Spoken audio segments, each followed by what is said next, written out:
Guys, do you remember the January 6th Capitol trespassing riot, whatever you want to call it? Because I do, though it seems as though the media just doesn't. There have been almost no headlines to the respect of what's actually going on in the aftermath of that particular incident, though, of course, a lot of that might have to do with the fact that a lot of the media's predictions have been utterly wrong, with almost no more protests coming after that. Though, of course, there have been many Antifa protesters instead, which, of course, they reflexively ignore. But there have been developments despite all of the media blackballing with regard to this story, including the most ridiculous of which being the absolute amount of people who have been held in solitary confinement for what is essentially nothing. The most famous of which, of course, being John Schaefer, the founding member of Ice Earth, who has been held in solitary confinement and was being held in solitary confinement up until, about a half a week ago, where he took a plea deal which essentially said, yeah, all I did was trespass and hold a weapon.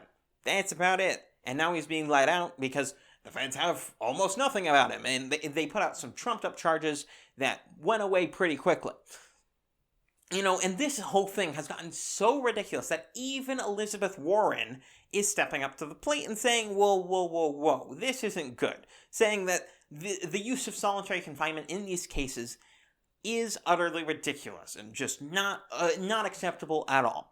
Which I do agree with her, though I feel as though this is more politicking than it is actual concern for the civil rights of these people. You see, Elizabeth Warren has been calling for the use of a 9/11 style commission in this case, as with a lot of Democrats. And even around this time, the House Speaker Nancy Pelosi has been saying, with regard to this, today is the 100th day since the January 6th insurrection and assault on the Capitol and our democracy, Pelosi wrote in her letter on April 16th. On this 100th day, we are determined to seek the truth of January 6th. To do so, we must have a January 6th commission. To that end, we have once again sent a proposal for which a commission to the Republicans modeled after the 9/11 Commission. Of course, 9/11 Commission was a disaster, train wreck, utterly nonsensical, and a massive power grab by the government. And this, if it goes through, will similarly be, exactly the same thing. And this has been the Democrat strategy. Of course, all of this is completely ignoring all of the Antifa stuff that has been going on, though there is a microcosm here of how Antifa and the January 6th trespassers have been treated differently. Because in good old Canada, the fascist state that it is nowadays, a judge has now ordered Google to identify the creator of a website criticizing Antifa. Yes, it has gotten that ridiculous. Under the guise, of course, not of something like libel or slander or anything like that, of accusing people of committing crimes and of which there is no evidence for or anything like that. No. All they are arguing is that, it's cyberbullying. Which, man, that was a criminal offense? I am unaware. Unless it is actual harassment, in which case that would entail much more than what this website is doing, which is simply cataloging particular things that particular people are doing and their connections to Antifa and the terroristic intent thereof. That is all this website is doing. They're not going after people specifically, and they're not harassing these people. They're not going after these people specifically. All they're doing is cataloging all this sort of stuff. That's what this website, at least from what I've seen, seems to be doing. And, of course, the couple in this case got their jimmies ruffled by being outed as communists. So, of course, they went through the legal system, as is a common communist tactic in a lot of these cases. So it's not exactly surprising to see it this way, but though it is at least a bit surprising to see a judge actually take this sort of thing seriously. Because this isn't an issue. It's a non-issue, at least as far as I'm concerned.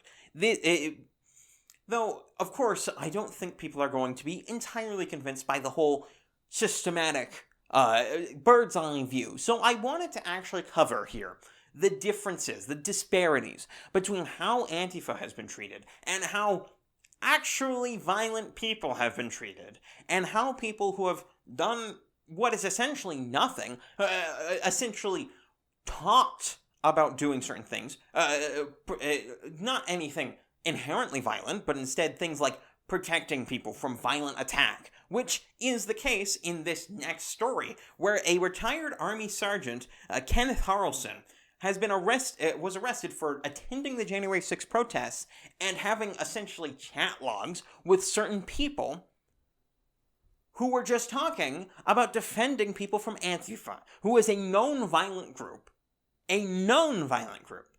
who has been shown to attack people at random, well, not at random, and when they are in counter-protest movements. Whenever they are counter-protesting against the right-wing movement, they are positively going to attack. That has been proven to be the case. So protecting people from that would be a perfectly legitimate and legal thing to do. Utterly legitimate. There is nothing here, though of course the government has absolutely railroaded everyone in this case. And his wife has also had a lot of problems. There have been a lot of problems that have been going on in this case. And there have been just utter nonsense. So, for instance, there have been, in this case, the feds come and arrest the guy. And then they go to their house, this couple's house, and they search it over the demands of the wife asking for a warrant, which they refuse to give. Which, as far as I'm concerned, even if they did have a warrant, is an illegal search. I do not care if you have a warrant or not. If you do not show it, as far as I'm concerned, that's illegitimate. I don't think it should matter at this point whether they did have a warrant or not. If, of course, assuming that the story here is being relayed accurately, which I have no reason to believe it wasn't. But there have been many cases like this, and this is just one example of which. And if you want to support this family, because, of course, the wife is now out of a job, they don't have anywhere near enough money to actually fight these charges. So if you want to support this sort of stuff, I do suggest you go down and look for that. The source is down in the description, 1-3, that's where that is. That's where the source is. You just unarchive it, and then you'll be able to find the link to the actual GoFundMe or whatever they're using there. So if you want to support them, I actually suggest you do. I'm not personally in the financial situation to do so, but I do not begrudge anyone for doing so, and in fact, I encourage it. So if you wish to do that, go and do. But someone who doesn't actually need that sort of funding is the subject of our next story, who is a top Oregon Democrat staffer who was arrested during an Antifa BLM street war on cops. Of course, the charges were dropped. And this person is a staffer for it is just so funny to see this sort of thing, because this is an example of someone who, once again, I don't think actually did anything particularly terrible. In this case, this top Oregon Democrat staffer was simply blocking the way of the police and refused to get out of the way. Now, that deserves a slap on the wrist, but not a whole lot more. But the fact that the charges were dropped, and we can compare that to the other guy, who, as far as we know, only just attended the protests and was potentially not even involved in anything that was going on around the Capitol whatsoever. And for all we know, nothing happened there, as opposed to actually something here.